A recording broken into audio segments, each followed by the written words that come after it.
So I'm just waiting for Romy to arrive.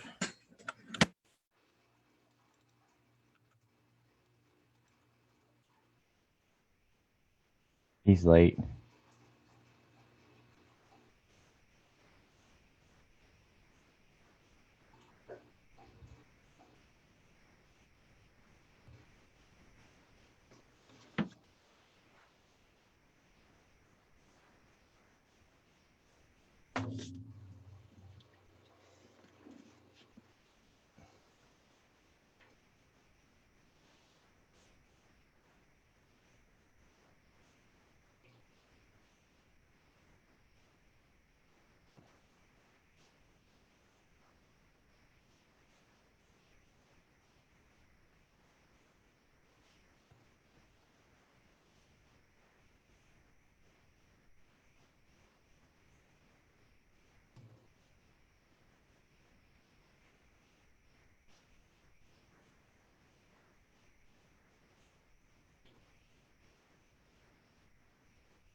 Can you hear me?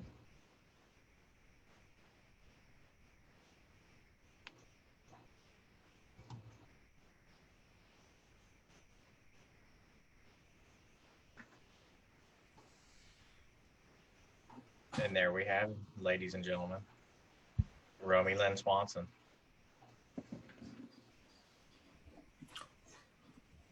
Are you live right now? We are live right now. Okay. Right. I wanted to make sure that we didn't have any technical difficulties getting started this time. So I went ahead and set the live stream up. Well, I saw you on there. I thought, man, this guy must have already prematurely hit the share button or something. No. We're just. I think everybody knows we're a little slow getting started. It's just now 7 o'clock. Got both of our faces in here, and it's live on Facebook. I've got it going on as a watch party on the podcast page, and I've shared it to my timeline. We had a little bit of an issue last time. I didn't share it on the actual podcast page, and we lost a lot of viewers because of that. Like, we had a whole bunch of views on the recording of the podcast, but only like 80 views on the actual live event. So hopefully we're going to do better than that today. Had a bunch of people signed up. Where did you say the live stream is, so I can do a... So there's a watch party on the podcast page, and then there's the live stream is going on my timeline. Okay, on your timeline, because I will only be able to share it from your timeline, I'm guessing. Or do a watch party on my page from your... I see Erin Swanson back there preparing things. She's staging, man. She said... she's more prepared than me. She said she will not be participating in this podcast episode other than on camera, other than staging for some of the cool critters that she is that she takes care of. So let's see. Watch start a live. Okay, here we go. Okay. Yes.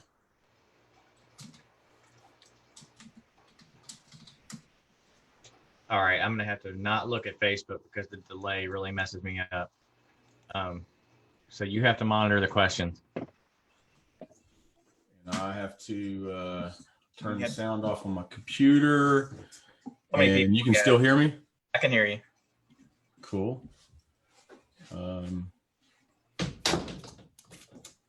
No, that's not going to work. All right, I gotta not look at Facebook because the delay really messes me up. I gotta figure out how to do this. You have to monitor it. There. Got it. All right. So anybody in there watching besides Clyde and Susan? That's who I had when I last looked. Well, let me. I just don't want to start unless there's, a good number of people. Yeah. So on your page, let me get back to your page because there were some people because you got a different audience for each one of the watch parties going on. So you're going to have you got 3 pages that you got to bounce back and forth between to be able to. So yeah. So on yours, you got about 9 folks watching. Tara's there. She says, "Hey, hey, hey." There's a Clyde Longworth. Hello, Clyde. Well, since we chose Tara's topic again, since she's here, we can start. She had requested that we go over Coluber versus Masticophis ID. So I'm going to do that. We're going to do that. Mostly I'm going to do that, I think. But Romy will probably have some input on that too. So for the official start, welcome listeners to the Modern Texas Naturalist meets the Wild Wild West End. This is episode 4, Whip Snakes and Racers of Texas and Show and Tell. So to start off, I have, as usual, prepared a slideshow. I'm going to go ahead and share that screen now, I think. Oh, hang on. Almost. From beginning, share screen. There we go. All right. So my friend Stephen Falick gets the intro screen today with his beautiful shot of a Ruthven's whip snake. You can only find these whip snakes in a very small area of South Texas, which is so that first of all, they're a subspecies of the Schatz whip snake. Thanks for the great photo, Stephen. I don't think it's so much that people have a problem telling the majority of whip snakes from the majority of racers. I think where the real confusion comes in is coach whips versus racers, because the majority of the whip snakes, aside from Masticophis flagellum, are pretty distinct in the way that they appear. They usually always have some manner of striping, like you can see on this Ruthven's whip snake. It's got that red neck and it has some striping going down the body there. And, there are no racers that have striping. A very young racer, which I'll show you, will actually have saddles along the body, but it's never going to have stripes like this. It might actually have a few bands on its body, but it's not going to have stripes. So anyway, this Ruthven's whip snake clearly has at least some faint stripes on its body. Move on to the first slide. So on the left, we have racers. On the right, we have coach whips.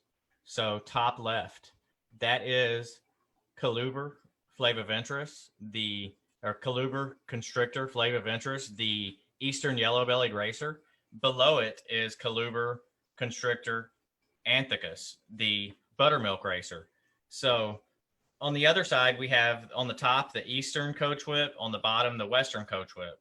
So the first thing that really jumps out at me, so first of all, when you're trying to ID these snakes, I mean, if you don't have them in hand, it's a little bit more difficult, but not as difficult as you may think, because the coach whip has a pretty diagnostic feature that you can usually see even on a moving snake.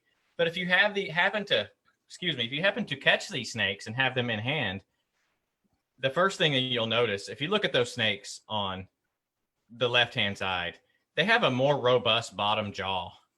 That you can see, they don't have this real thin bottom jaw that's barely visible below the labial scales there. They have a pretty robust bottom jaw. Both of those snakes there on the left, which are both Coluber species.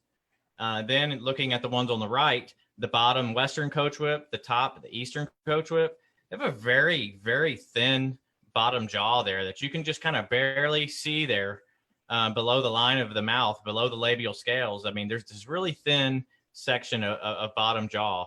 So if you have these snakes in hand, that is diagnostic. I mean, you can see that clearly by looking at the photos.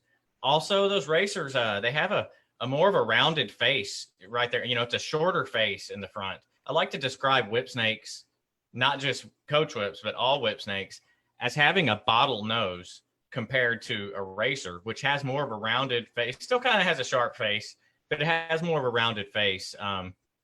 They both got really big eyes. They got a lot of similarities. So, to the inexperienced person trying to ID these snakes from a quick look, as these are very fast snakes, the coach whips are actually the fastest snakes in North America. You're going to see them for just a couple of seconds and then they're gone, and you're left wondering what you might have seen. So, something to help you with what you might have seen. This is a hatchling Eastern coach whip. I actually hatched this in my incubator. If you look at that tail right there, it's got the diagnostic feature that gives the coach whip its name. It looks like a braided whip to the human eye.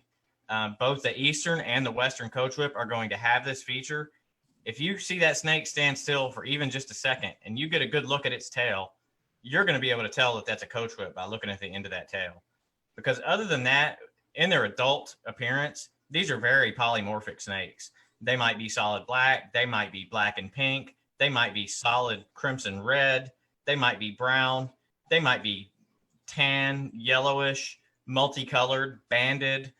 But that's another thing. You're never going to see a racer with bands on it. Only coach whips have that. So this is actually, as I mentioned, this is the juvenile appearance of the coach whip. And both the Eastern and Western coach whip look pretty much like this as hatchlings and juveniles. They're going to have just a few black bands up there, usually just on the neck. Sometimes there'll be a suggestion of them along the full body. But for the most part, they're going to be pretty much a tan or brown unicolor snake with that braided leather appearance to the tail. And they're going to be like 8 to 10 inches long, or bigger as juveniles.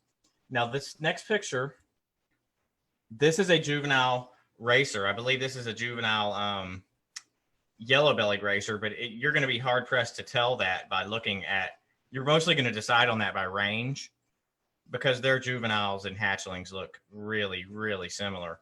And you can see that snake has those blotches along the back, which in snake ID, we refer to those as saddles. So if you see a small snake like this, it's got saddles, otherwise has the features of Coluber or Masticophus, you're looking at a racer, a Coluber species snake that has those blotches. If you see a few faint bars along the neck like this, and maybe a suggestion down the body of more bars and a pretty much brown snake with that leather braided appearance to the tail, you're looking at a Masticophus. So in a nutshell, those are your ID tips for those snakes. Now, there is a more surefire way. Let's just say somehow you catch a coach whip that its tail has been lopped off right there at the cloaca, and you can't see that braided leather appearance. You don't know which snake you're looking at. You can feel below and find the vent of that snake. Slide your finger over to the top, to the dorsal side of that snake, and you can count the rows of dorsal scales right at the vent on top. So Masticophus is going to have 11, 12, 13, or 14 rows of scales. Coluber always has 15, to my knowledge. So, in a nutshell, there's ID coach whip versus racer. Romy, do you have anything to add to that?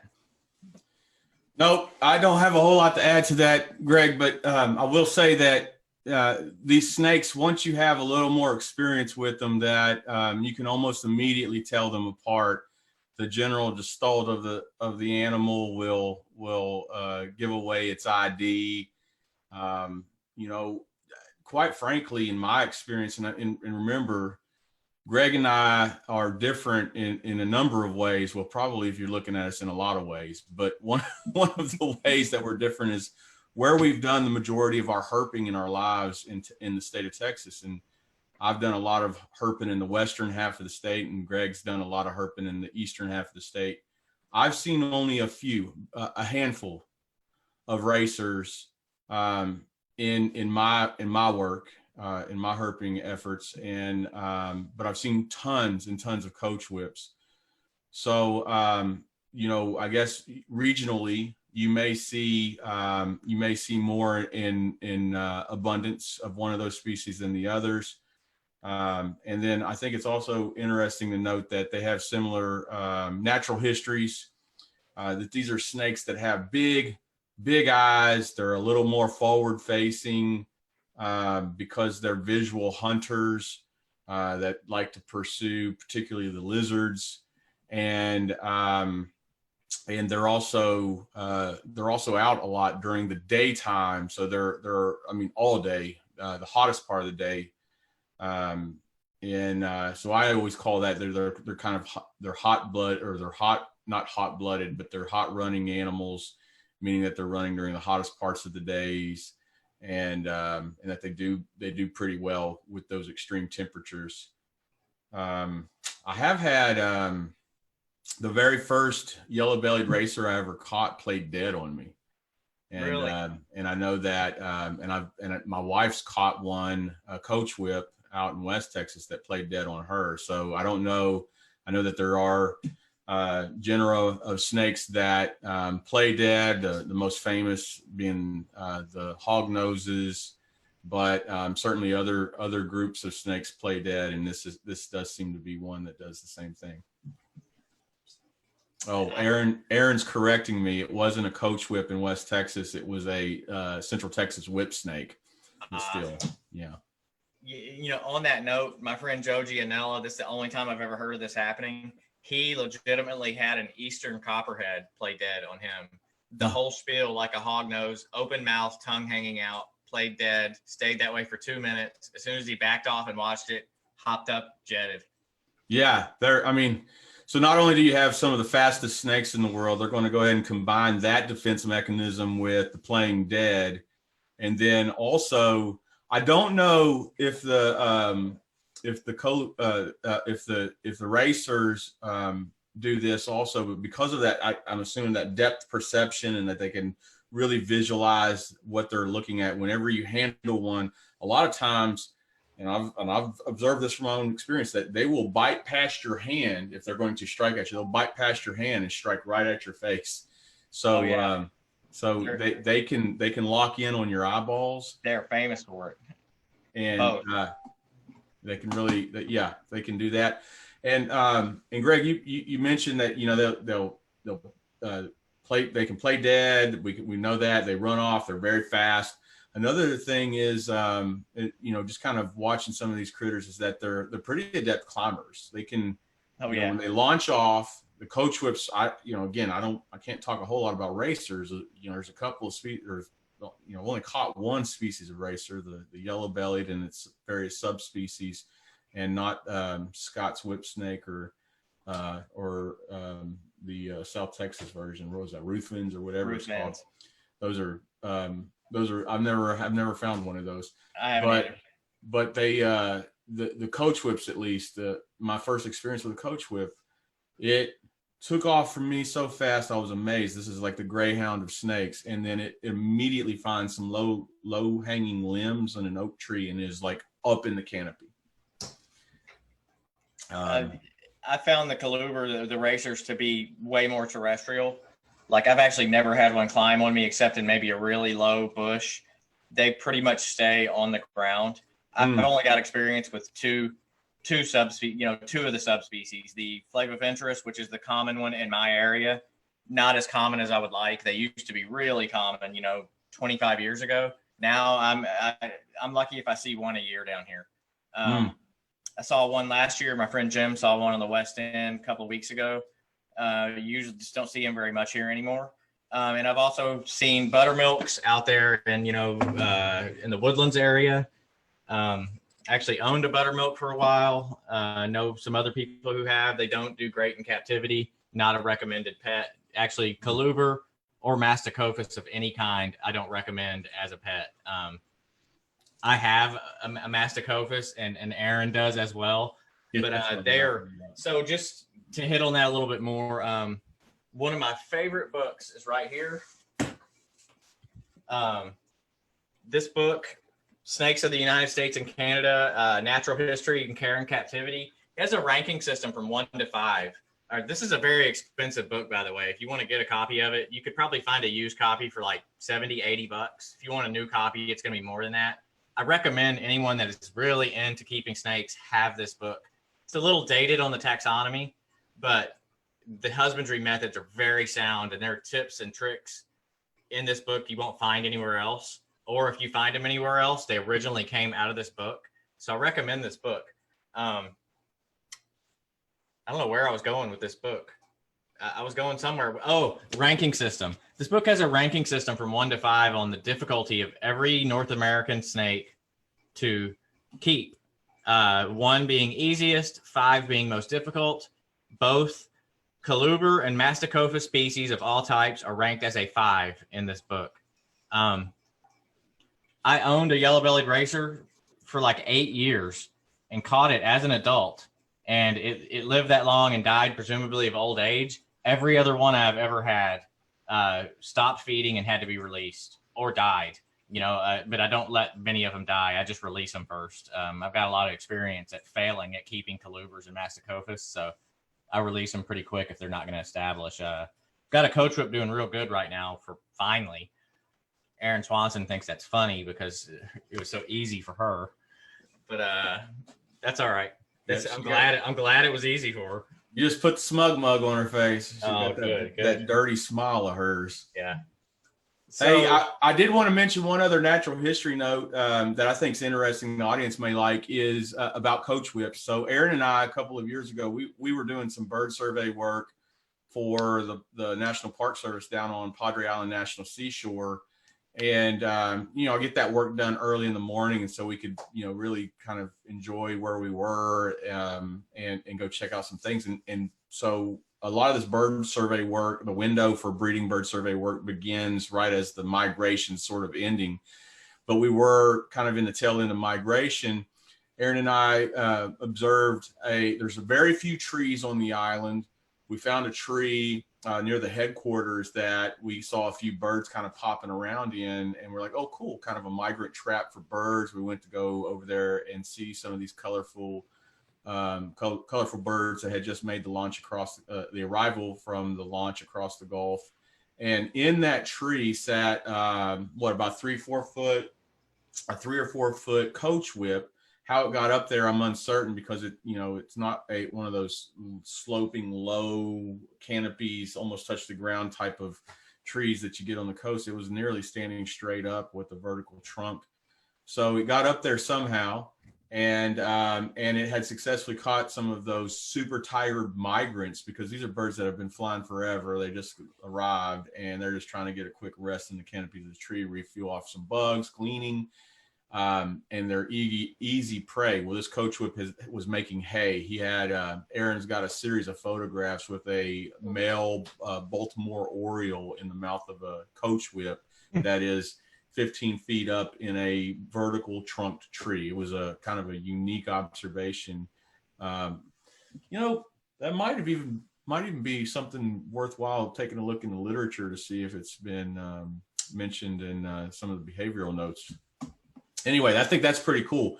So these are birds. I mean, these are snakes that aren't rat snakes. We don't think of them as like adept climbers, but they somehow make it up in the trees. And they some individuals can have hunting behaviors that are consistent with canopy hunting, particularly with, well, I guess maybe on the coast specifically. I haven't seen that behavior inland. So nice. Just an observation. I keep a Western coach whip. In its cage, I have an elevated platform with gravel on it underneath its light. And I also have like a small plastic bush that sits up off the ground and a limb. It's almost always in one of those 3 places and almost never on the ground. So I don't know. I don't find a lot of coach whips in trees or bushes when I'm looking for them. I usually find them because they take off and they're going across the ground, but then they do climb into something, and that's usually how I catch them. Well, we know that they are not afraid to hunt aerial prey. No, because this is a snake that also likes that you will find at the mouth of caves. Whenever the bats are doing their emergent flights before departing for the night, you'll see coach whips a lot of times at like Bracken Bat Cave. I've seen them at the Kickapoo Caverns. They'll just hang out with half their, a third of their body hanging over the lip of the cave, waiting for this swarm of bats to come up, and they just kind of luck into one having one in their mouth. Hey, Greg, I know we're having a lot of fun talking about coach whips for 20 minutes in. This is wonderful, but I wanted to just real quick give a couple shout outs to some folks. And before we get off the topic of coach whips, so I got my friend, Dr. Samantha Call from Texas Tech University. She's saying hi, and that she's also mentioning that we need to consider heading up to northwestern Texas, where they have coach whips galore. And you might make reference to the super cool old railroad tunnel that Clarity Tunnel at some point. Yeah, I absolutely want to go to Clarity Tunnel at some point. It's supposed to be a really good place to find coach whips, especially big coach whips, because they do really good eating those bats that fall. They just creep along the inside of that tunnel, I've heard, and eat bats that fall off of the roofs. And that's a place I've always wanted to go, and definitely will go sometime here.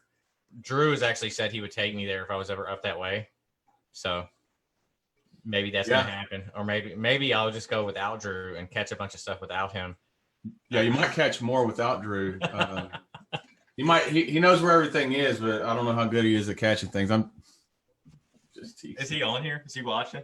I don't see him, but he'll get here eventually. So, okay, I don't want to waste a whole lot of time, but I do have more photos of whip snakes and racers. I'd like to just go through those and talk a little bit about each one. Just so last one I showed was the juvenile racer, which is right there. Juvenile racer. Yep. All right. So this is an Eastern coach whip. Caleb Paul actually caught this snake near his house in in Waller County in Magnolia, I think. And you'll notice that this is a very dark snake. The Eastern coach whip tends to be a darker snake. Sometimes it'll go red on its tail end, but sometimes they are solid black with just those small white flecks and spots on their face. This was a really beautiful snake. I kept it for a while. It laid a clutch of eggs. I incubated and hatched those eggs. Couple of those snakes were established in captivity by my friend Ben Walker. The rest were all released because they would not establish. And the mother was also released because she ate really good while she was gravid. And then once she laid those eggs and I hatched them, she never ate again. So I just released her. The Western coach whip, Romy and Aaron caught this snake when we were in West Texas recently. I mean, look at the coloration on that thing. It's different as night and day from the Eastern. Sometimes you find them out there like this, just this bright scarlet red or pink. This can't be mistaken for any racer, but a lot of people out that way refer to these as red racers, which is actually not correct. Red racers are a Masticophis from California. So the ones we have in West Texas are just Western coach whips. They're not red racers, but I guess it's okay if they locally just refer to them as that. But if you ever hear people in West Texas talking about red racers, they're talking about Western coach whips, just like this one. And Aaron Swanson has a young one that we don't know if it's going to turn this color or not. We're really hoping it is, because she would be devastated if it didn't, I think, after raising it up. So this is Central Texas whip snake. I wish I had better photos of more than just its head. One of the identifying characteristics of this snake, I mean, this snake looks just like a coach whip, except its coloration. It has these white blotches down its sides. They're kind of irregular, and then it also has stripes, and it's a black or chocolate brown snake. Like I said earlier, the whip snakes are really not that hard to identify from racers, except in this case of the coach whip, and specifically one type of racer looks a lot like a coach whip, which I'll talk about in a minute here. This is a Sonoran whip snake. This is the only photo I have up on the slideshow that's not a Texas whip snake. I just kind of wanted to show this photo just to show you, the diversity of whip snakes across the Southeast and Southwest. These Sonoran whip snakes are really beautiful. I mean, look at that. It's almost gold in its central section right there. Really cool snakes. Caught a bunch of them out in the Cave Creek Canyon area. This one was actually crossing the road in front of the Southwest Research Station around Portal, Arizona. Now, this is a young, not quite a juvenile, but a sub-adult Western coach whip from here on Galveston Island. This one was just climbing in a tree when I found it. So like we talked about, you don't think of them as arboreal snakes, but they're well suited to it.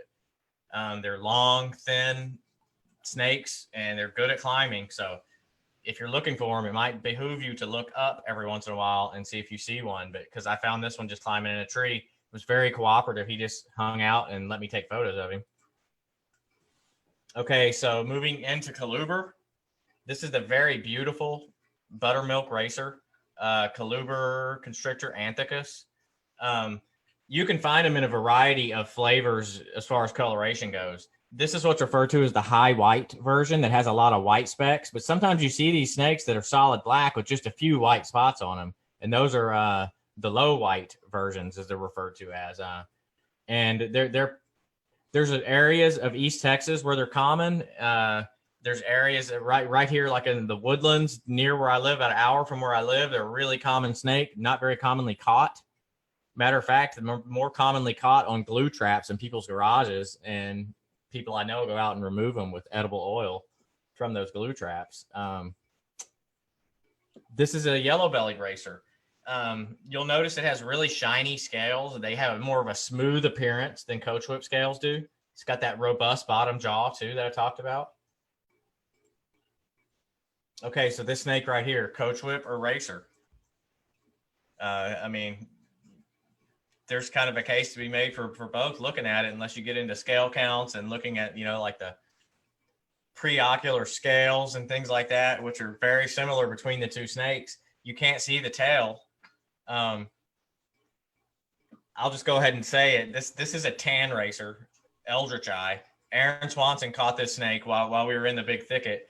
I saw a picture of this snake and identified it as a coach whip. I caught one last year when I was there and had it in a bag before I realized that I had not just caught a coach whip, that I had caught a tan racer. Even their tails kind of look like braided leather. So this is the one questionable snake that's hard to identify from a coach whip. But I started thinking about it later, and the one thing that really is going to tip you off is there really aren't any coach whips this color in the big thicket.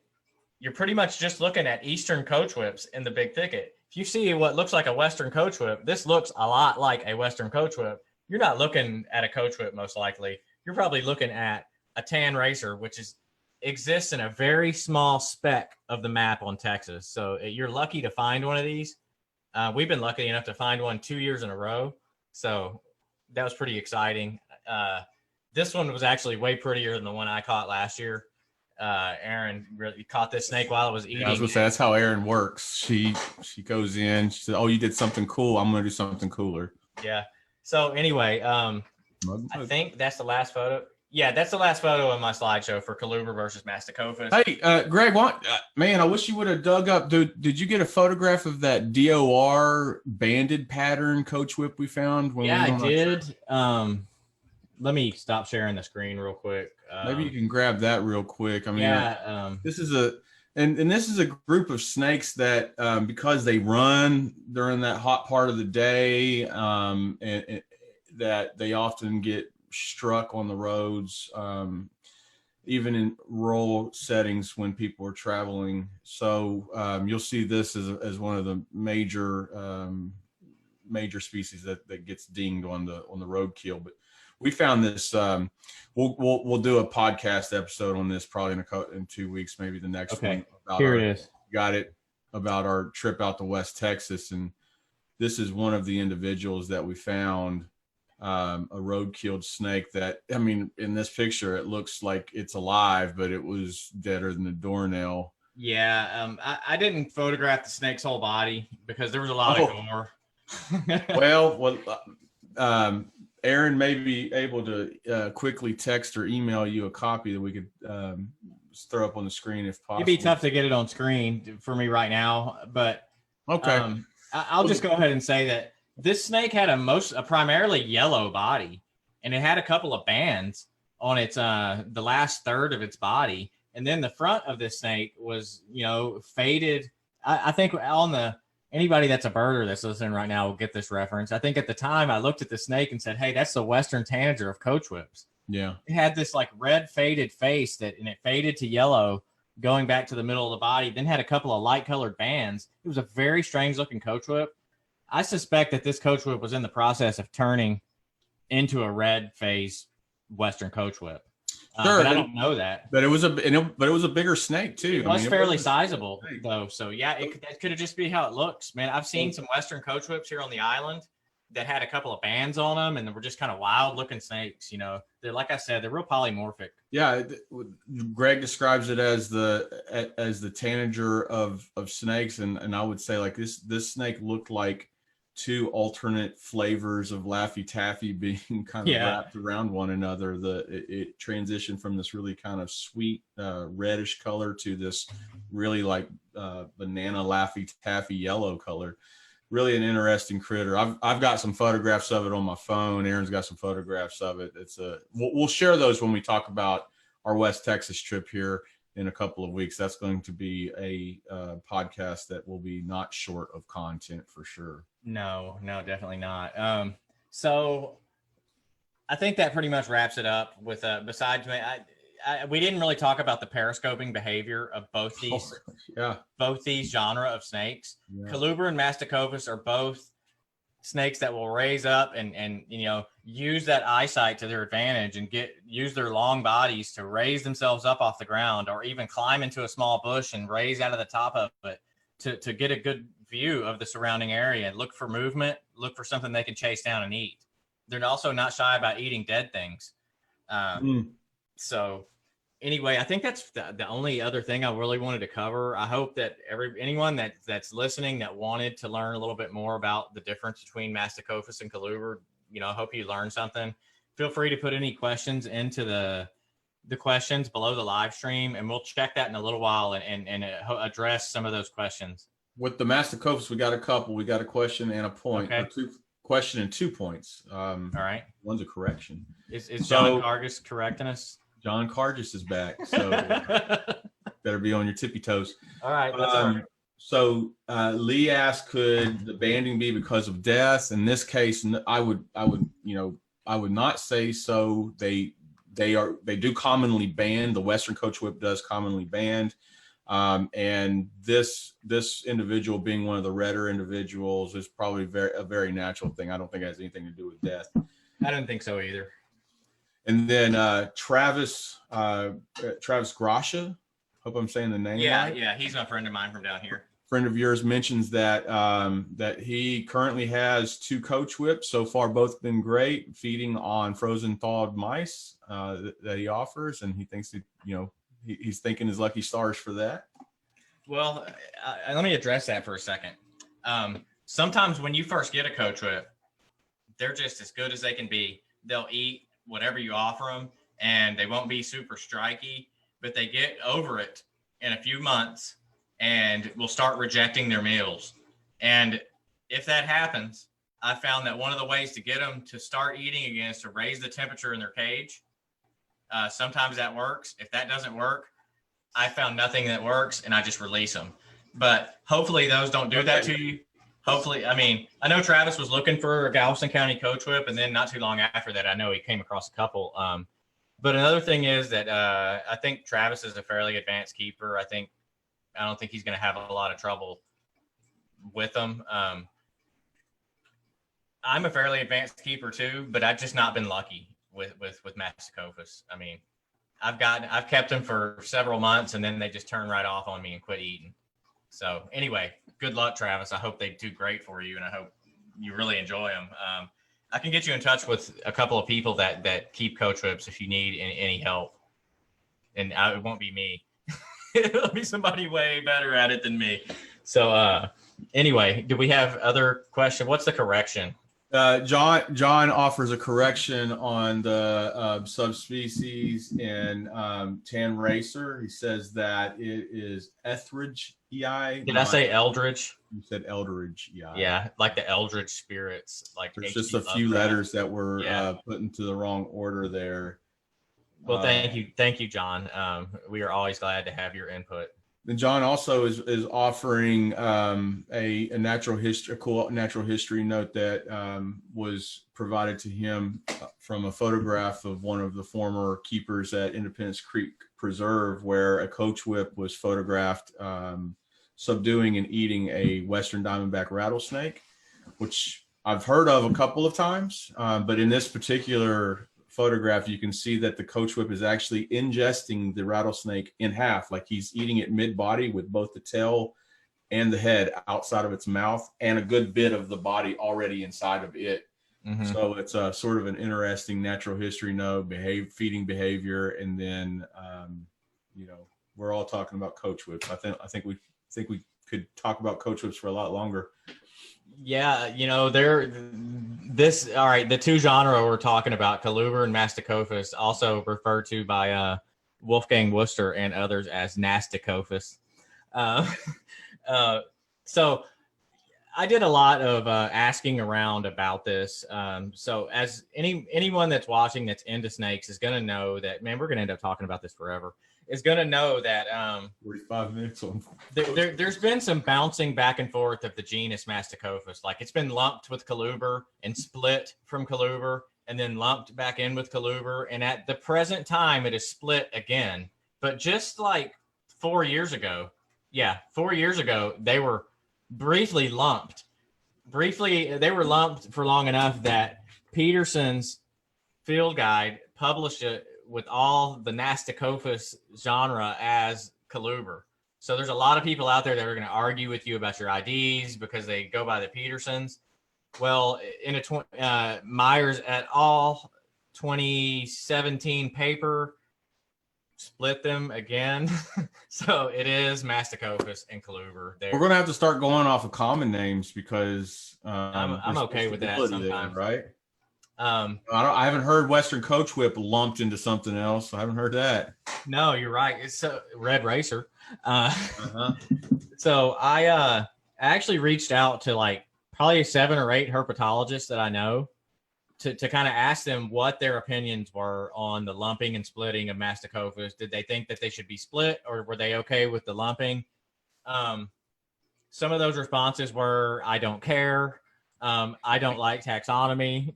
That's Emily Taylor. So a couple of people admitted they had not read the paper and they did not know the grounds for which they were lumped and then split. Wolfgang Worster gave me a particularly in-depth response in which he actually agreed with the split, with them being 2 genre. Dustin Rhodes talked to me for a while about that, and he actually kind of likes that they're split as well. Neither him or I have really any solid reasoning by which we prefer them to be split, because to be frank, I mean,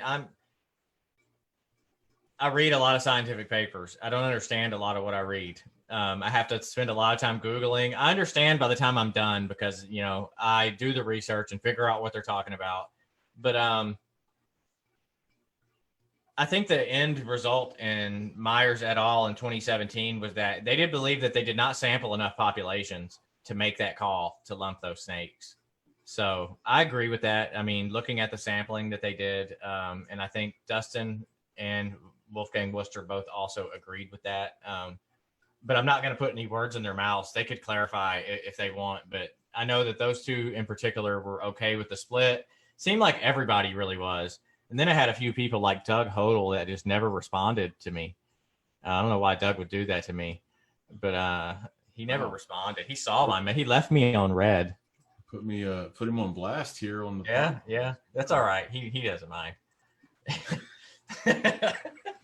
He's got a really good sense of humor. So anyway, let's just Hey there, Chip says that he just sent you a couple of pictures of coach whips with bands for Big Game. Oh, did he? Hard. Okay. You got some friends here saying hi to you. Nelda says hi, Greg. You got lots of folks in the beginning here. Chip says evening. Well, hello everyone. I'm going to share. Let me see real quick what. Yeah, that's a really good example of a banded coach whip. Chip is a real beast of a herper. He catches all kinds of stuff, and this is a good snake right here. I'm kind of interested in showing this one just to show some people banded coach whips if they've never seen one. Check this thing out. That is a banded coach whip right there, and then there's another photo of it. I mean, that's pretty neat. Thanks, And- Chip. Huh? Great example. Yeah. Yo, yeah. Thanks a lot. Anyway, that's a banded coach strip right there. So, I've seen a lot of them. None that were as stark as that one. That one has some real obvious banding on it and that has nothing to do with death. So, and I don't think that one out in West Texas did either. I think it just, sometimes they have bands, man. Yeah, that was that was some cool genetics coming out there in that color of that one. We'll dig out those photographs for the big podcast on West Texas. Yeah, we're gonna do a whole podcast covering everything that went on in West Texas. So maybe get Erin to come on camera for that one because she'll have to straighten Greg and I out on some of the storytelling. Okay, so I scheduled us from 7 to 8:30, not from 7 to 8 because we've been going over every time. Anyway, it's 7:45 almost. We need to start the next part of our podcast, which was going to be a show and tell of some of our animals. I don't know if you want to go first, Romy, if you want me to go. Doesn't matter to me. I'll tell you what, Greg, why don't you tap one in? Don't suck up all the bandwidth, and I'll come in next. I'll feed off of you. All right. So I really just got two snakes that I want to talk about. I'm going to show you guys first a rough green snake. So I'll be right back. I got to get out of the cage. We see a lot of these rough green snakes active this time of year or just the preceding couple of weeks, the early and late spring. They seem to be running around a lot more. Another cool thing about rough greens is, they're arboreal, so they're up in trees, they're hunting insects and bugs and whatnot. And if you go around shining a light at night, usually you can shine into the canopy and the reflective ventral scales will show off real nice. Will be offset against the canopy, so they're not too hard to find using that technique. Okay, so this is a rough green snake. I'm trying to get my camera's not focusing too well on it. I think on on all the Facebook stuff, I've seen people putting their hand behind the snake so the camera focuses on your hand and gives you a better focus. I don't want this snake to put its tail in my coffee for sure, which it almost just did. Let's see. Yeah, that did work better. So this is Ophadres aestivus. John's gonna get me on that one. The rough green snake. These are a really highly arboreal snake, as he said. You're the only time you're gonna find these guys on the ground pretty much is when they are crossing a road, or if you just happen to flip one under like some leaf litter or something. But usually they sleep and dwell in trees. Used to find these this guy's, they don't like being held, by the way. This snake is a Galveston County snake. This one came up from the McFarland Road area. I have two. I did have three. One was a really big one from up the San Rayburn Lake area. It was 27 inches and it passed away. It got egg bound and I didn't realize it and it died. So I feel bad about that, but it was a really old snake. And this one is not quite as old. I feed this snake primarily crickets that I dust with calcium, but I also feed it hornworms, small mantids. This particular, like the other one that I have, won't eat a mantid, but this one, anytime I catch a small praying mantis, man, this snake eats it up. He loves them.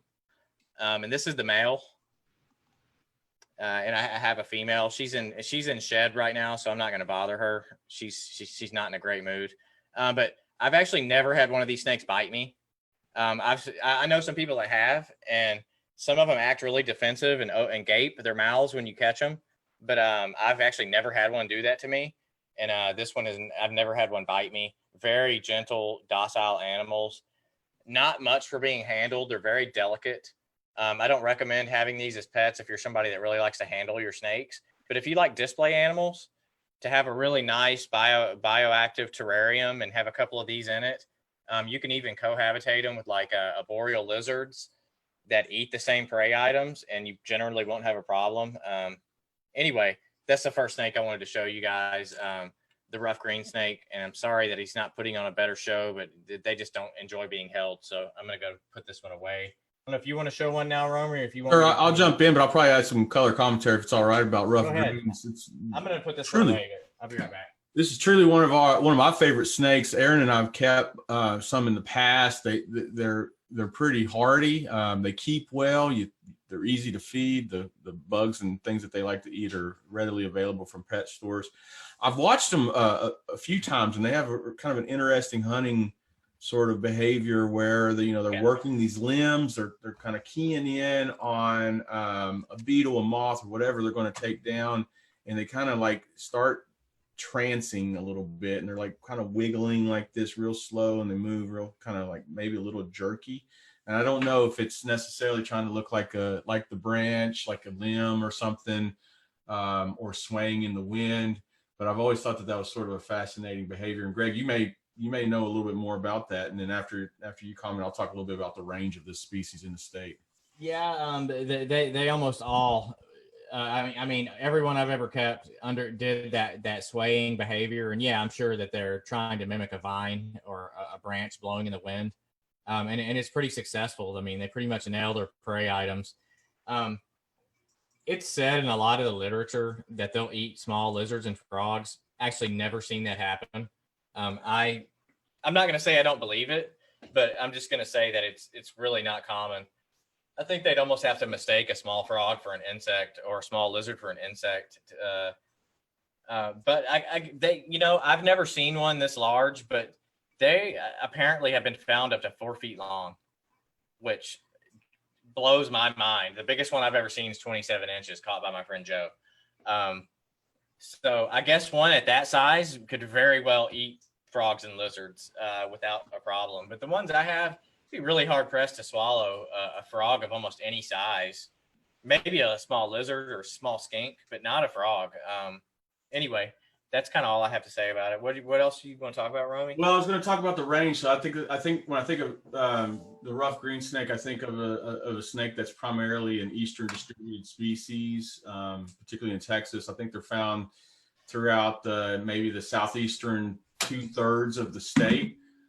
Aaron and I have a pretty interesting record of we found a dead one that was part of the Caliche Road at the very northwestern terminus end of Longfellow Road in Pecos County, which is directly south of Fort Stockton, and that's about the extreme limit of the western distribution of that species in the state.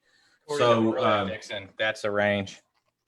Yeah, you can kind of see how that finger curls up from the southwest, kind of right before you get out to the Trans-Pecos region, following the Pecos River, and we were a little bit further west than that. And I think that it was Gary or Jerry that got the record for Pecos County, like maybe the year before. Jerry Salmon. Yeah, he got the record for the rough green. I think it was the year before, 2 years before. So this was in ours. I don't know relative to where his observation was, but there's not very many. They're certainly petering out once they get far west. So barring any corrections here, are there any recent records? Okay, so a couple of notes. So this is great. My buddy Jason Hunt asks. Jason Hunt's a biologist. All Yes. Are there any recent records of smooth green snakes in Texas? I mean, I want to say it's been like 50 years. It's a timely question too. So the smooth green snake is a snake that we would associate probably more with the coastal prairies, the intact coastal prairies, the historically intact coastal prairies. A lot of their habitats just been grazed hard, developed. There's all sorts of not great things happening for the habitat of that species. And there have not been any records of that species. There's lots of people that live out there. There's lots of herpers working that region, and they're not coming across. So the presumption is that species has been extirpated from the state of Texas. And I would go as far as saying that that's been codified in statute when Texas Parks and Wildlife in January removed the smooth green snake from the state threatened and endangered species list on that presumption. Yeah. It's sad, but just there's been a long time. Nobody's seen one in a long time. Then even when people were still seeing them, there was just this tiny little spot, or maybe two tiny little spots on the Texas map where people were finding them. Relative to their historical range, I haven't looked at Herps of Texas to see where pre-1998 records have them existing at, but it's probably pretty widespread compared to the two little bitty spots on the map that are in the Whirler and Dixon book. But yeah, nobody's seen one in a long time, just to answer that question. It's been a long time. Jason, that was a great question. Thank you. Yeah, it is a good question. Neither of us have any experience with that species, at least not in the state. No. So we're not pulling from our own personal observations or experience, but we are, we've studied up on that. And that would be a grail species. If one of us were to stumble onto one of them, Yeah. it's not like winning the lottery, but the fame lottery maybe. Yeah. So, we got so we just did an eastern distributed species, and this is just like Greg and I's differences I was talking about earlier. A guy that's herped the eastern part of the state much more than the western part of the state, and I'm a guy that's herped the western part of the state much more than the eastern. So, look at our collections of collected snakes, you're going to see that represented. And here, Aaron will hand me the snake that I really love. So probably one of my favorite snakes. And if you wouldn't mind, can you give me some of that light from over there? I think it'll help show this guy a little bit better. So that's too bright. If you'll back up just a bit, maybe behind the microphone stand. And yeah, so you can really get a good sense of what this species is about. He's got these H braces on its back on a very tan sort of base coloration. And what I love a lot about this particular animal is their eyes are white, like a white-eyed vireo. Jason, you're very familiar with white-eyed vireos. Kind of googly eyes. They almost look like they have eyes that were googly eyes that were pasted to the sides of their heads. This is called a Trans-Pecos rat snake. It's found in the western portion of the western third of the state, including parts of the far western Edwards Plateau ecoregion. This is a snake that you'll find very commonly, like on Black Gap Road, one of the more famous snake hunting roads, or Boy Scout Road in the Davis Mountains. And you guys can all tell that I'm looking at myself and I'm going in the wrong direction when I'm trying to. I'm going to apologize to you. And Aaron, you don't have to hold that the whole time if you don't want to. But this is a snake. And one of the great things about this snake is it's got such a sweet disposition. I think they're kind of like they're desert dwellers, or they're kind of arid lands dwellers. So they start to pick up in numbers along the western part of the Edwards Plateau. There's certainly a lot of them in the Chihuahuan Desert and Trans-Pecos regions of the state, and they keep going west and south from there. They do well in captivity. This individual was a snake that I'd found early one morning that had been hit. I was on my way to do a bird survey at Black Gap Wildlife Management Area. And on my way to the bird survey, getting there before dawn, I found this snake that had been hit and was flipped upside down in the middle of the road. Since I have a salvage permit with Texas Parks and Wildlife, I pick up a lot of the dead animals that I find, and I go and deposit them at the University of Texas Natural History collections, or vertebrate natural history collections, whatever. So I was going to collect this one, but it was still alive when I flipped it over. So I thought, oh man, it's going to die. So I kind of threw it in a bag and got on down the road and started my survey. 4 or 5 hours later, I check in the bag and the snake looks like it's doing okay. And it was really weird because its mouth was ajar when I found it. It was bleeding out of its mouth. Its eye was injured. It has since recovered spectacularly, but you can tell that this snake's eye is still like jarred back into its skull a bit and like pointing up more so than anything else. This snake, I brought it home. My wife, being the type of person she is that loves wildlife, particularly injured and damaged wildlife, thus while she married me, wanted to take a major damage. could recover this animal. And so she's been, so it won't eat. It doesn't eat on its own. It won't take a live animal. It won't take a frozen thawed pinky. What she does is she has to force feed it or tube feed it with a great recommendation that Greg made, human baby food, turkey flavor or ground up turkey or whatever. And so she takes a tube, and every couple of weeks she puts that down its gullet, and that has sustained it for over a year at this point. It's very healthy. It's very active. This is a great snake because he's always moving around. Greg mentioned a long time ago that when they have these head injuries like this one probably has, that they do this behavior right here. A lot of times they're going to be pointing their head up for no real reason.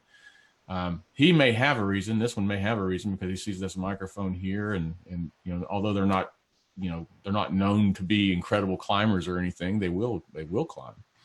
So yeah, this is one of my favorite snakes. This is what really kind of got me into studying our natives and getting to know some of those West Texas species. I remember the first one I ever saw, I was blown away. I was on a vertebrate natural history field trip. I was acting as the teacher's assistant for Randy Simpson, and I found a baby one of these and I called over a student to come catch it because they had these collections that they had to do. And the student that was the person nearest me was my soon-to-be wife, Erin. So this is a snake that means a lot. Man, I love Trans-Pecos rat snakes as well. When I was probably 6 or 7 years old, my mom, I'd already been keeping like small fossorial snakes that I caught in the yard, things like that. My mother, I wanted to buy a snake from a pet shop. My mother decided, I was a big reader even at that age. My mother decided it'd be better if I read a book about snakes first. So she got me that cheesy little All About Snakes, the gray book that you could buy in pet stores back then. There's a photograph of a Trans-Pecos rat snake in that book. And I became obsessed with that snake. And it wasn't until 2017, from the time I was like a 6-7-year-old kid until 2017, I finally was in West Texas and caught my first Trans-Pecos rat snake at Black Gap. So after a few years of trying out there, but I did finally catch one. And so that was a long life quest fulfilled for me. And I actually have one in my collection now. It's not that one, but I have one. So on the top, I'm going to give a shout out real quick because so you mentioned that I was the one that made the suggestion to tube feed that snake to Aaron. So there's a guy, like him or not, famous, infamous, Albert Koritz, Viper Keeper, has his own. He's a busy guy. I'm sure he's not watching our show. He does his own show that is very successful and popular on YouTube. He actually taught me through Facebook Messenger the correct amounts, ratios of water to baby food, all that stuff to tube feed snakes to help me save the life of a snake, which I still have with me today because of him. So shout out to Albert Koritz. Like him or not, the guy has a really big heart. He's a little rough around the edges, but if he knows you really want to help an animal, he'll help you. So a lot of times he just doesn't answer people's messages. He went years without answering mine. But then finally, when I came to him with something that caught his interest and was asking him for some knowledge, he did answer me, and he taught me how to do that. And I passed that information on to Aaron. I passed it on to lots of other people. So Al has really probably helped out a bunch of snakes to survive because of that. Another shout out to Dustin Rhodes, who wrote this book, The Complete Subok. Nice. I actually traded him a copy of Dr. Reed Noss's Forgotten Grasslands of the South for 2 copies of this book, one of which I'm going to give to Romy and Aaron because I know that they're really into subocs. So this is your copy, bro. This is your copy too. Love Aaron. it, man. Thank you. Y'all are gonna have to share this. I have 2 copies. I could give y'all both of them, but then I wouldn't have one. I know, and I don't know how good of a sharer Aaron is, but well, she pretty much takes care of all your snakes, so she shares that duty. Shares. You're not supposed to tell the audience that. So a little bit more about rat snakes. So the Trans-Pecos rat snake, along with what else, Romy? What else is the green rat snake? And is the Baja California rat snake still a distinct species? Shoot, man, I don't know anything outside the beautiful borders. So they're actually not true rat snakes. The true rat snakes are genus Pantherophis, or the New World rat snakes anyway. Genus Pantherophis. I'm going to show one next, and it's also one. This is the one that Al helped me save. It doesn't tube feed anymore, but it still assist feeds after 3 years. It will not attack live prey. It's a little bit special. It had a head injury and a mid-body injury. Somebody ran over it, I believe, on a bicycle, and it completely totaled one of its eyes and like hurt its tongue really bad and had a big swollen area in the middle of its body. My wonderful fiance, Laura Hafferty, paid the vet bill for me to take the snake to the vet and get it care. And I got it through tube feeding, got it finally eating whole prey. Just the last time I fed it, the snake actually bit me. I was so excited about that. It's the first time it showed true defensive nature the entire time I've had it. Snake is right here. I keep it right next to my desk. It's one of my favorite snakes. It's named Gracie. This was just a very young juvenile snake. This is a Western rat snake, Pantherophis obsoletus. These snakes are common as dirt in the world of snake keepers. Everybody has one or has had one. I actually have 3, but this is my favorite one. It doesn't have the best pedigree. I've got some that were been captive bred 3 generations. This was a straight out of the wild, injured snake that would have died, but it's just fine now. So anybody that's got that rehabber kind of mentality in them, some of these animals can be saved. It's hard to save snakes, to be honest. They don't respond real well to medical care. They stress really easy, and they usually just die. But Gracie did not die. She is just fine. She's a little special, like I said. You have to kind of pop her mouth open, stick a mouse in it. As soon as she realizes there's a mouse in her mouth, she eats it. So it's not force feeding. Like I had snakes I had to force feed. Had to force feed her. After I got some weight back on her and got all the swelling down and her eye healed, she's made a complete recovery, except she just won't eat on her own. But as long as I stick the mouse in her mouth, she eats it. These snakes are very arboreal. If I would have been the one to name the rat snakes, I would have called them the bird snakes, because they eat a lot of birds. They eat a lot of nestlings. They raid bird nests and bird houses. You find them up in trees a lot, but you find them crossing the road at night too. You find them, anywhere there's pavement, they'll try to get on there at night and warm themselves up. Get her a little bit closer so you can see her. Her eye actually completely healed over a period of about 1.5 years. I don't know if she can see out of it, but it did heal. Like there's no more blood underneath the scale or anything like that. She had a big swollen spot like the size of a golf ball in the middle of her body. And that completely went away, and she's 100%. I just wish she would eat on her own. So here we go. That's Western rat snake. Another sad case. Romy got to show the snake that they saved, and here's one that I saved. One of a few that I've saved. This is probably the best success story I have, though, as far as like a gravely injured snake that managed to come back from the brink. Me and my vet both gave the snake a 10% chance of survival when we evaluated it. Jeez. And here we are 3 years later.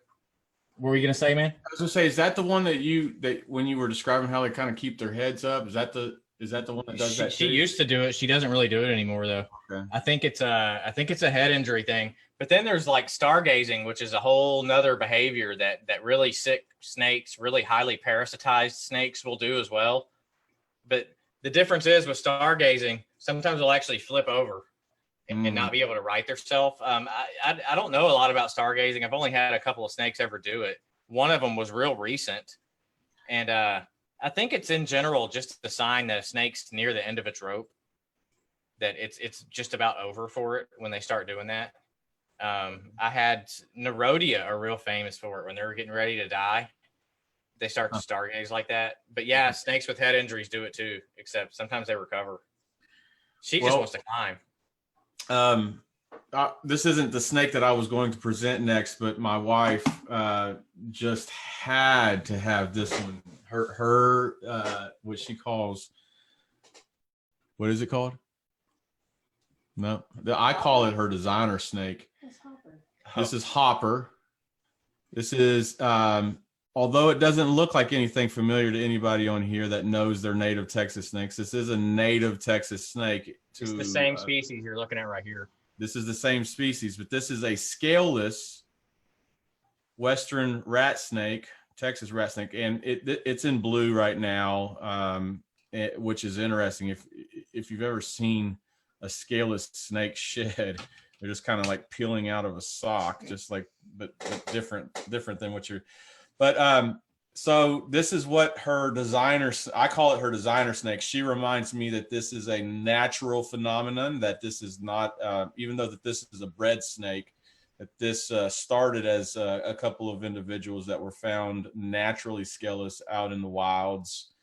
And so therefore she's allowed to keep it in what is otherwise a completely native collection of Texas snakes. But this is her snake. It's actually pretty gorgeous. I mean, it after this thing sheds, the colors will pop, super smooth. So anyway, just an interesting snake. She had to pop it out.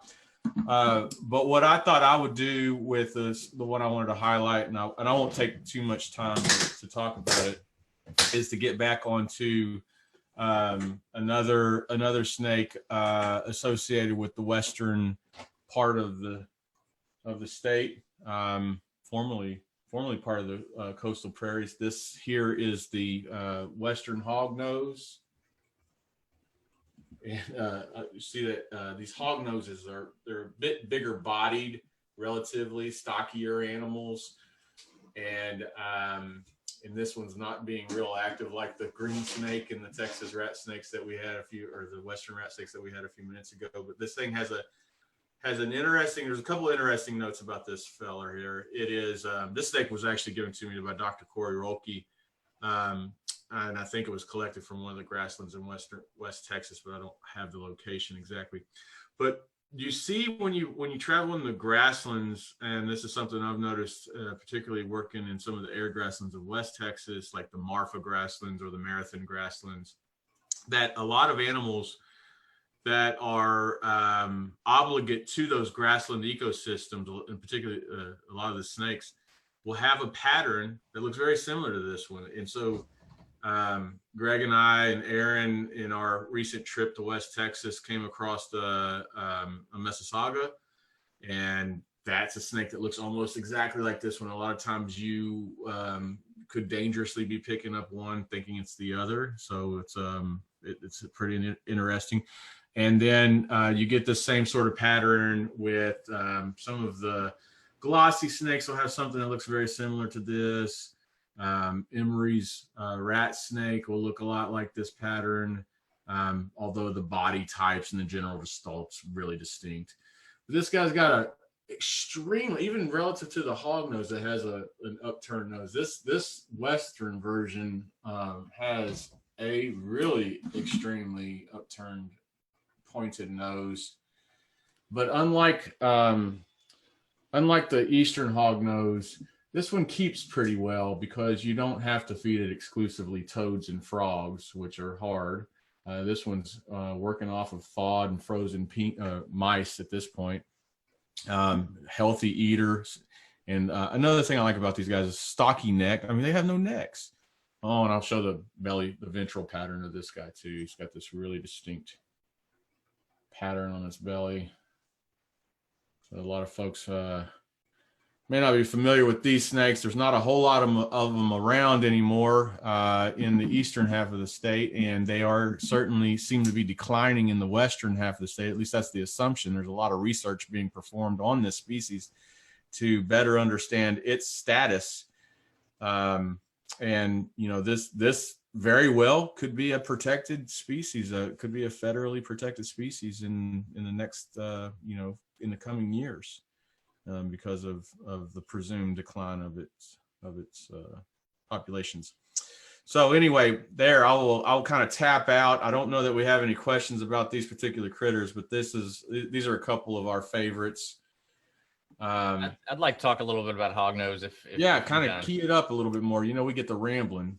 Okay, so I can speak specifically to the decline of the eastern hognose in my area. So that one that you were just looking at, that is Nacius, Heterodon nacius, the western hognose. Close relative, Heterodon platyrrhinos, is the eastern hognose. So they're among the first, real snakes that I caught as a kid. My dad used to take me out to Carbide Park here in the area, and we would go out there and catch western rat snakes, which at the time were referred to as Texas rat snakes, and still are by a lot of people. But they actually had a different taxonomic name then too. Elaphe was the genus. Anyway, back to the hognose snake though. We used to catch those every time we went there. Like my dad had a few good spots he could take me to, and we would catch eastern hognose snakes. But I haven't seen one in the county in 25 years. So, and even then, for a period of maybe 5-10 years, I was seeing very few, maybe a couple a year. 25 years since I've seen one now. Travis Grasha, who was commenting earlier, he actually found a DOR on McFarland Road in Dickinson. So he did find a dead one out there, and I haven't even seen a dead one here in 25 years. So that's significant that he found that snake. He may have a little more experience. He may have seen more in the League City area. I haven't seen any down here in this part of the county in a long, long time. But a little bit more about these snakes.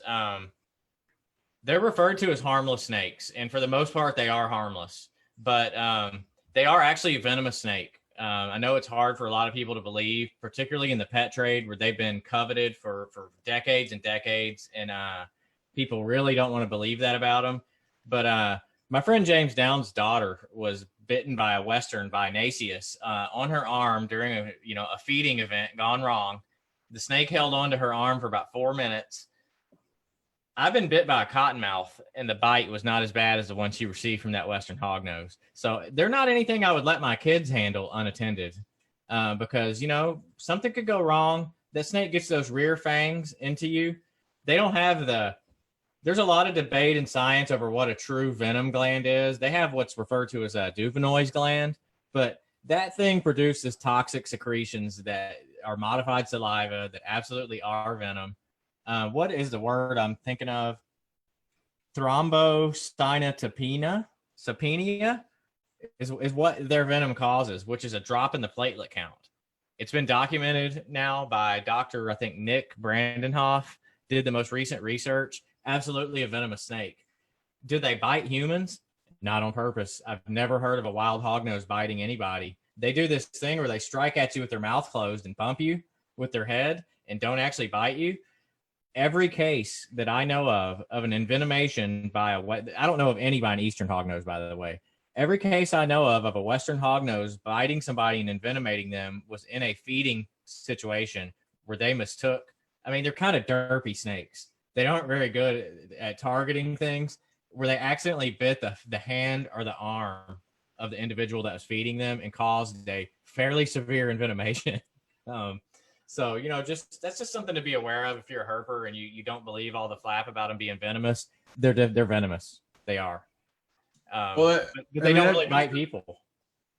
It brings up a really good point about, there's a lot of snakes out there that aren't medically venomous, but are technically, by the technical definition, venomous.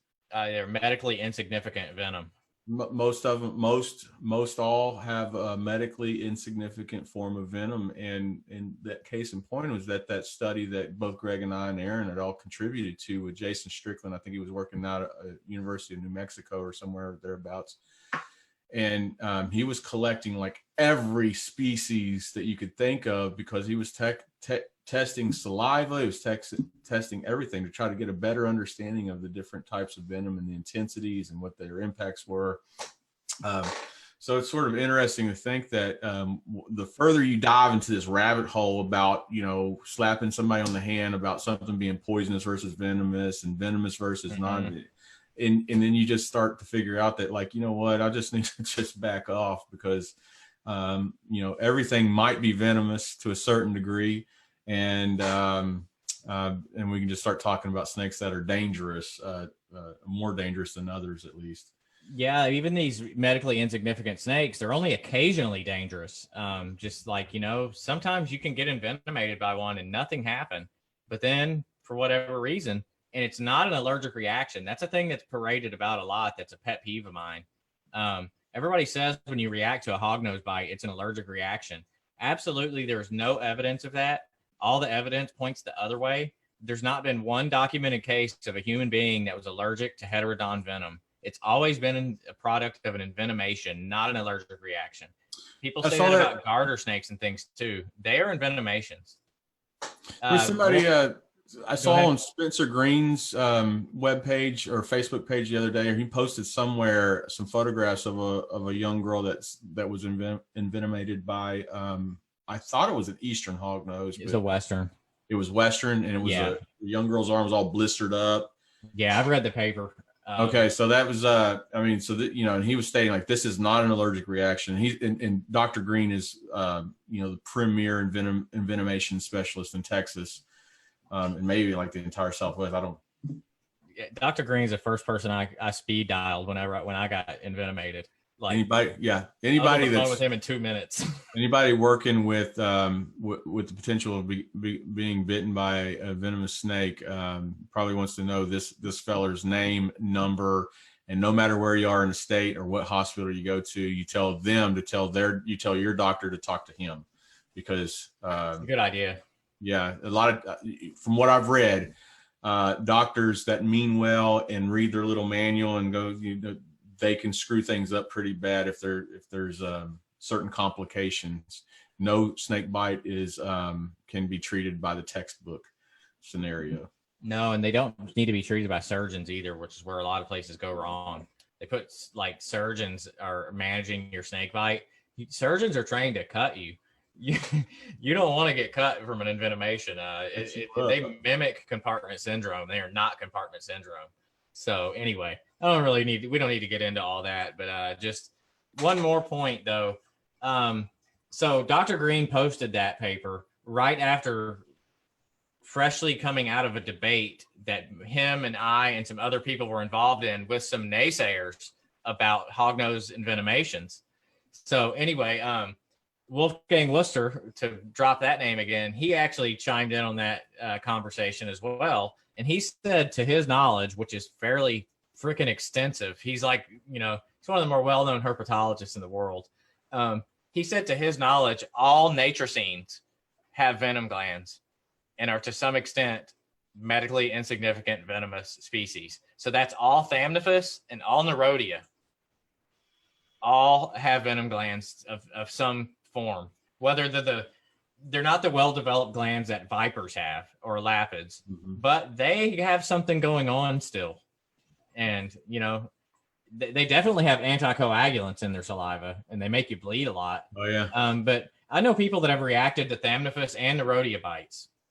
I saw some really compelling photographs of a diamondback water snake bite the other day that's like, wow, I'm glad that's not happened to me. I have a big diamondback water snake right over here next to me that I handle all the time, and she bites me.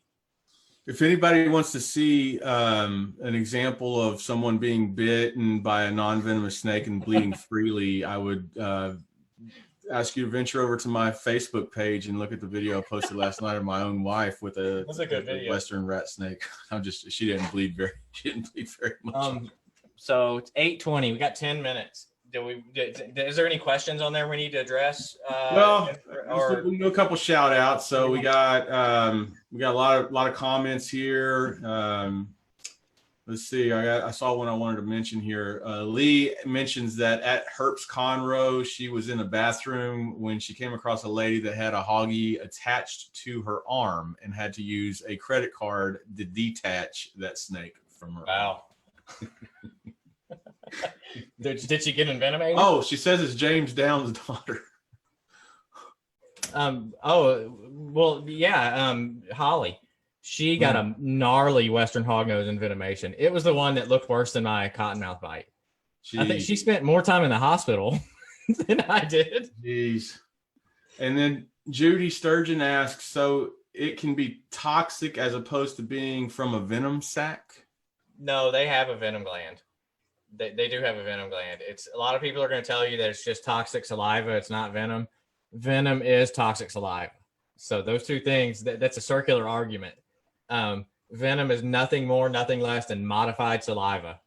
That's so if it's toxic saliva that's delivered by a fang, it's venom, and they do have rear fangs.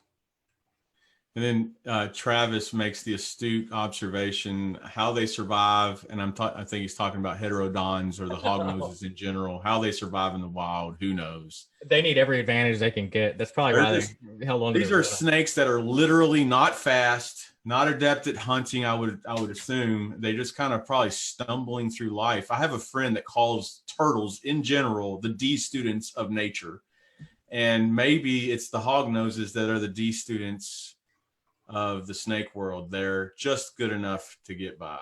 Well, look at what they primarily hunt. If you want if you want to really know their hunting ability, they hunt toads, the graceful toad. That's probably like the only thing they can catch in the wild. And those rear fangs are just really, a lot of folks will say they're really great at popping toads, and I guess they do to a certain extent. But yeah, I guess they do. But they also have venom. I can't say this with certainty, but I believe that I read that the upturned nose kind of helps them milling through the substrate in search of buried toads. Yep. And then I know that I read this about the eastern hognose, but uncertain if it plays forward with the western. Assume it would. That these animals are adapted to hunt and eat toads and to combat the bufotoxins of toads with enlarged adrenal glands, and so they can kind of, one of the resources that they have to overpower the toxicity of their prey items. Yeah, they're one of many snakes actually that is well adapted to feeding on toads. All Nerodia and Thamnophis are just, I think they're completely immune to bufotoxin. I've never had one react to it. It does worse on my dogs than my snakes. My dogs get a hold of a toad, they're like jumping all around, acting stupid with their pupils dilated, foaming at the mouth. My snakes can just eat them. You got me thinking about that checker garter snake Aaron and I used to keep that was not very big. It was only, here this big.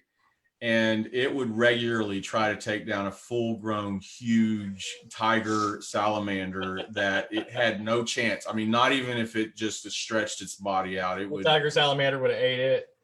Yeah, literally, yeah. And you would so often we would find that snake escape from its tank, and we would know exactly where to wait for it. It would be anchored above the salamander tank with its tail and body kind of wrapped around the bars, letting itself down and latched on to this big old salamander by 1 foot because it could only grab a leg or something, and then trying to reel it back up. My God. And do it. It was, which reminds me of another story on Facebook I saw the other day. I don't remember what snake it was, but there was a larger snake, but it had attached itself to the nose of a newborn fawn. I saw that. Saw that? It looked like a yellow rat snake. It couldn't even get the nozzle, the nose of the animal in its mouth, much less the entirety of it. And it was just like there was twin fawns on the ground, and they're kind of like bleeding and like looking at like what's going on. They're not the sharpest tools in the shed, man. Also not concerned. Yeah. So anyway, a lot of these critters are just derping through life. So 5 minutes left. The only other snake I really wanted to talk about was another one that has significantly declined in my area, much like the eastern hognose. This is a speckled king snake. Used to be Lampropeltis gatula holbrooki, but they've elevated it now to a full species. It's now Lampropeltis holbrooki, the speckled king snake. This is a pretty good size one. He's not as big as he'll get, but he's close. This is one of my favorite snakes. I used to be able to catch as many of these I wanted to catch when I was a kid. The babies were plentiful at the right time of year. I've seen maybe 4 or 5 in the last 2 or 3 years here.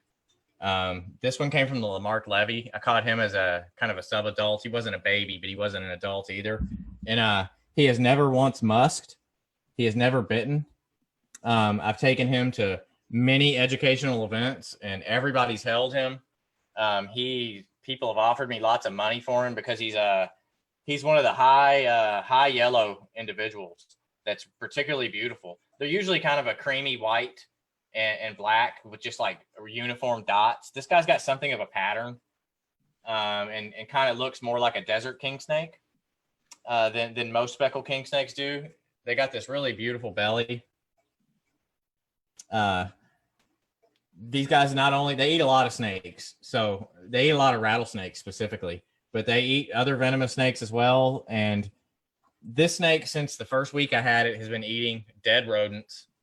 It's never eaten another snake in my care. So that leads me to believe that in the wild, they probably eat a lot more than just snakes. I mean, it's documented that they do, but I think the extent to which they feed on snakes maybe is a little bit overblown. Like a lot of people say that's all they'll eat, that they exclusively eat snakes. No, that just can't be true, because this snake right here readily eats birds, lizards, or rodents, all of which it has eaten in my care. I didn't have to scent any of that stuff. It just immediately went after it, took it down, and ate it. Yeah, presumably pretty opportunistic hunters. Yeah.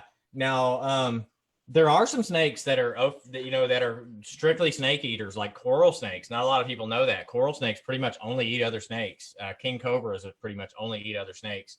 Matter of fact, their name means snake eater, Ophiophagus. Anyway, this is a speckled king snake. He would definitely eat all the other snakes in this room if I let him, but I don't. He's a really good-natured snake. He's never bitten anyone. He's educated lots of people. He's been to every reptile show I've ever worked as an educator. Anyway, everybody loves this snake. His name is Rorschach. Call him that because he's got these really, really signature spots on top of his head that look like the Rorschach spots from the insanity test. It's hard to see. You don't want to let me position his head right. There we go. Anyway, that's why his name's Rorschach. That, and I'm a big Watchmen fan. So I'm going to put him away. But they're really cool snakes. They look a lot like desert king snakes, which is a snake that Romy can find in his area. I have one of them too. Yeah, we're right on the hybrid zone for the desert and speckled king snake intergrade area here in just kind of east of Austin. So we're wrapping up this great and fun conversation with many of you folks. And we've had some comments about we want to do some herping with y'all at some point. We'd love to do that, and we'll probably organize some things in the future. But I wanted to talk about one of the places so Greg and I got to talk a lot about East Texas snake herping and West Texas herping. But one place that we're kind of talking about exploring a bit more, at least I'm very interested in working for Audubon. I've got some access to a really great place, is in deep South Texas. I'm still here. I'm having an issue here. Getting down to deep South Texas, the Rio Grande Valley, and some of the sand sheet country just north of that. There's a variety of critters, including snakes, but also some really cool frogs and toads that I'm hoping to go check out. So I'm going to try to find some time, hopefully when it gets wet down there, to slink on down that way. I got to figure out a couple of where we might access to go check out some things. I don't have a whole lot of private landowner connections down there, but we've got some public lands we can go get down, take some photographs. Although we have a lot of snakes in our collection that we reviewed today, these aren't, we're not collectors, or I'm certainly not a collector. I'm more of a photographer at this point. I got as many snakes as I need. Yeah. So I'm now kind of looking, I'm casing places to go and critters to see, that to go acquire some really good photographs, and I bring all this up because I wanted to give a couple of my social media platforms a plug while we may still have a bit of an audience. So I'm starting to leak a lot of photographs from some of the spring adventures of this year, including some of the stuff Greg and I have talked about today, on my Instagram, which is at Romy, ROMEY Swanson, one word. So at Romy Swanson. And then, of course, those things are linked with Facebook, and I'm pretty active on both those platforms. Come find me, follow, whatever. I'll follow back if you'd like, and you'll hear some more little tidbits and vignettes from some of these trips that we're taking and some of the photographs that are collected. And you'll get to see some videos of my wife getting bit by western rat snakes. But and Greg, just a quick heads up, we got one little 2-second little feature of that little coach whip that Aaron wants to show. We can do it after you call out. No, I got time. Oh, here. No, I'm just holding him. Oh, she says she's just holding him here. Show everybody what it looks like. I don't want to. Okay, she doesn't want to be on camera. She's very camera shy. So this is Aaron's coach whip. Color is not showing up real great, but this is a snake that when we found it was fairly brown. It was probably a hatchier animal. And with each successive shedding, it becomes more and more red tinted. Now, Aaron's idea was to have met multiple challenges. One, to be able to catch and keep a coach whip, that level 5 snake to keep, because they're difficult. She wanted to tame it down to where she was able to hold it and use it as an educational animal during her presentations and conversations. And then also that it would be pink. And I said, when she told me that she wanted to do all these things, I told her, woman, you are absolutely out of your mind. Number one, no experience keeping the coach whips. Number two, when we collected this snake, it was brown and young, and now it's turning red. And number three, they're hot animals. They move around a lot. They're not real calm in your hand. She's met all of those challenges. It's amazing. So you can see how light that one is compared to this one. Yeah. This is a Galveston Island coach whip, subadult. This one is gonna be transitioning to its adult coloration real soon, but it's much darker than that snake. I looked at that snake when I was there in Austin just to kind of see what I thought about what its color was going to look like when it transitioned. This one is like dark brown compared to that one. And that's in general, coach whips on Galveston Island are dark brown snakes. Coach whips from where that one came from are pink or red usually, but sometimes they're brown, or sometimes they're like weird yellow red-headed snakes with bands. We don't know what that one's going to look like. I got a good idea what this one's going to look like. Anyway, I'm going to put this guy away before he refuses to eat because he's been handled. He's a bit temperamental. He death rolls constantly. Yeah, the death roll. All right. Well, I'm going to check and see if there's any last comments. Before we call it a day. So again, I think we'll maybe have a conversation at some point about we've done some of these meetups in some of the Facebook groups before, where we can go out and do a little herping. I don't know if that would be something that we would be interested in doing, but certainly reach out to Greg, reach out to if you want to go herping sometime, particularly local, or if we're making a trip out west, out east, down south, up north. Maybe we'll let a few folks know that have shown interest in joining. Could be a lot of fun. Yeah, I'm definitely into that.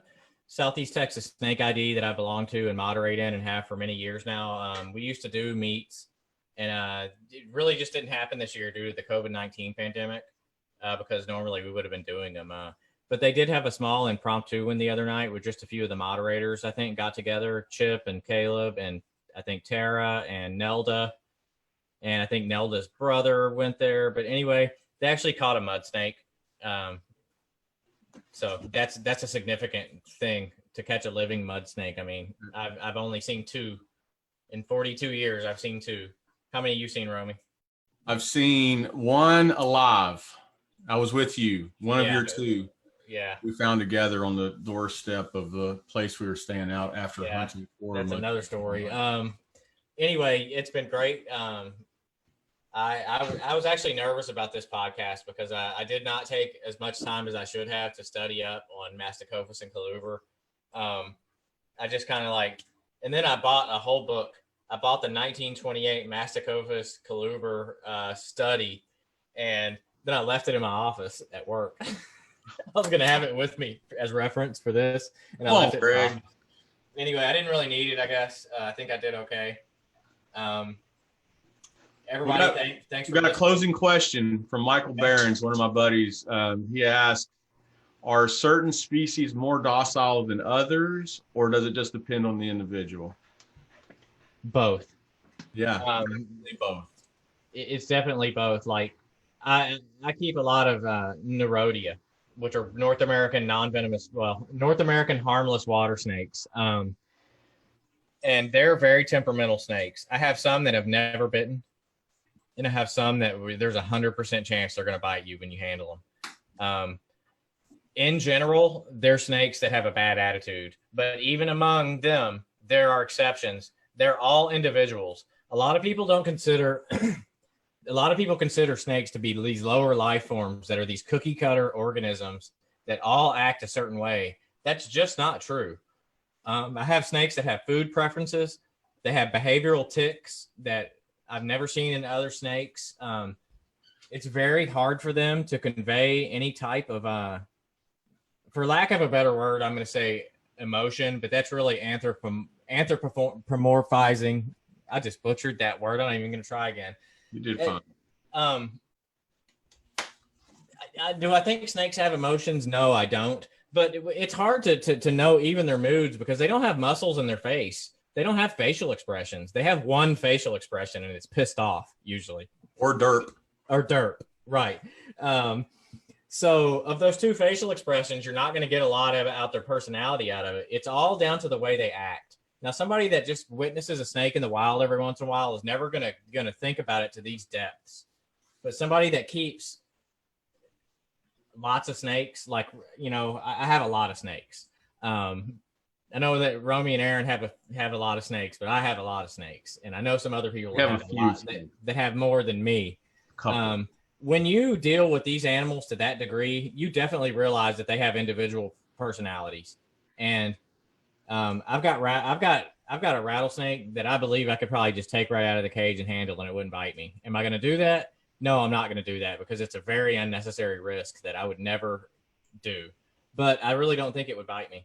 I think it's just a really good natured snake. It's a Western Massasauga, by the way. And I just don't think it would bite me. Now I got some other venomous snakes in here that I know for a fact would bite me. I know one of them for sure, because he actually has bit me. I'm very fond of Echistrodons. They have a lot of personality, copperheads and cottonmouths. Are they going to bite you? Yeah, they definitely will bite you. But, don't give them that chance. If you have these snakes and appreciate them through that glass barrier and don't try to interact too closely with them, you realize that they have a lot of personality. Like my two coach whips, I have two cottonmouths, northern cottonmouths. They don't act anything alike. One of them hides all the time and never wants to be out in the open. The other one is full on laid out in the cage almost all the time. Could care not a whit that there's a human standing 2 or 3 feet from it. And, I don't actually think she would intentionally bite me, but she gets pretty aggressive when that food is in play. But she's completely desensitized to humans and has a lot of personality. So anyway, I could ramble on about that for a long time. I'm a long time observer of snake behavior. I've been keeping snakes since I was just a little bitty kid. They definitely have personality. So Michael, you got a long-winded answer to your question, but it's nuanced. It's a bit nuanced, and the answer is both. You certainly have species that are regularly more docile than others. And there's a great example earlier in the podcast when I brought out the Transpecus rat snake, a snake generally known to have a great temperament, easy to keep and pretty friendly. And then you have the kind of polar opposite in the water snakes. Yeah. You reach down to even get near one and they're already biting you pretty ferociously. So I guess that's going to wrap it up, Greg. Yeah, I'm good with that. We've gone, an hour and 40 minutes at this point. Every time we say, are we going to be able to make an hour of content out of this show? And every time hour and a half, now an hour and 40. Yeah. Wait until we bring on guests. I mean, which is actually, we're actually looking at that already. I'm not going to mention any names, but I've already been talking to somebody about being our first guest. I don't know when that's going to take place. He's a busy guy. We're all busy guys. Yeah, I talked to him the other day, and it's looking like probably sometime in July would be good for him. Got to clean up. So we plugged the social media platforms. Romy Swanson, Greg's got some things going on with the podcast. It's the Wild Wild West -end. The Wild Wild West End with a hyphen between those two words is the Facebook podcast page. And that's the only place that I post about this podcast. That may change in the future, but for now, that's the home base. I'm going to, I'm working, I don't know if I've said this on previous podcasts, but I'm working on revamping and republishing my former blog, the Adventures with a Modern Texas Naturalist, which was, the website was moderntexasnaturalist.com. It's not there yet. I'll be there hopefully soon. And I'm going to use that as a platform to share a lot of photos, videos, and written stories about some of these topics, adventures. And I'm thinking about, some other forms of media also. So I'll keep you folks posted on that. It'll be interesting, but for the time being, the social media platforms, Instagram particularly, Facebook particularly, are a good place to see some photographs and some short stories, short vignettes about some of the things we're seeing. What else, Greg? Closing it down. That's it. The only other thing I meant to say earlier was when I was showing that Werler and Dixon book. Very good instructional book for identifying snakes. The whole bit about the scale counts that I mentioned between Masticophis and Coluber, straight out of this book. This is the snakes of Texas, Dixon and Werler. Taxonomy is a bit dated in it. There's been some changes, but as far as IDing snakes, there's no problems there. Great book. One of the best books. I was going to say, there's two things I'm going to answer a quick question that was I discovered in the comments on my page. I have a friend from my childhood, actually. Michael Calais was asking if he heard there were otters back where we grew up in Markham in Matagorda County. Michael, there is a podcast episode that I'll send to you in a direct message that you can go check out. It talks all about otters. These two guys that you're looking at right now talked about that on a previous episode. Definitely otters in Matagorda County. So yeah, there's your quick answer. Yeah. And then we'll make a plug 2 weeks from today.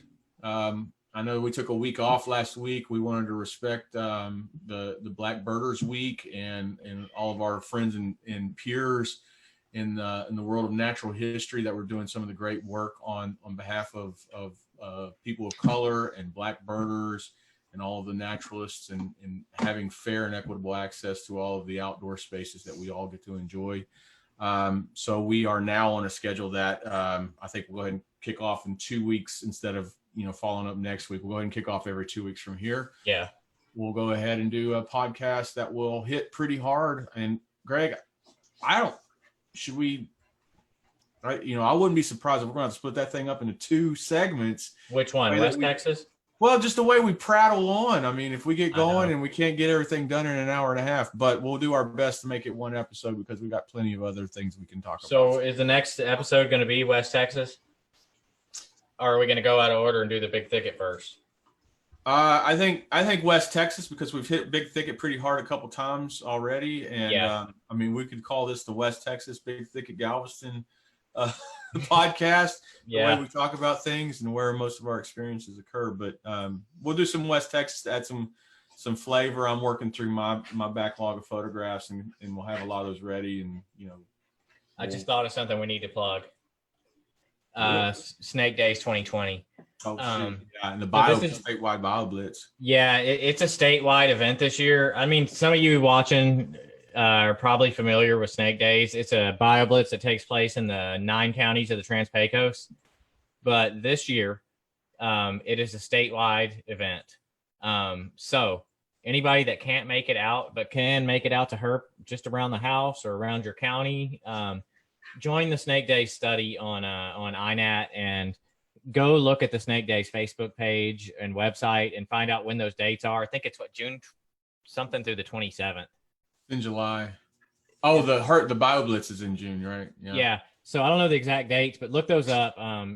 This is the year to be involved because it's statewide, and we could really make a lot of ground documenting species throughout the state, not just the Trans-Pecos. We'll start doing some. We'll put some posts on our Facebook and maybe on Greg on your blogs page too, just to kind of get that kicked off. I'm actually a little derelict in getting some promotion out, and I'm going to key that up over the weekend and starting tomorrow.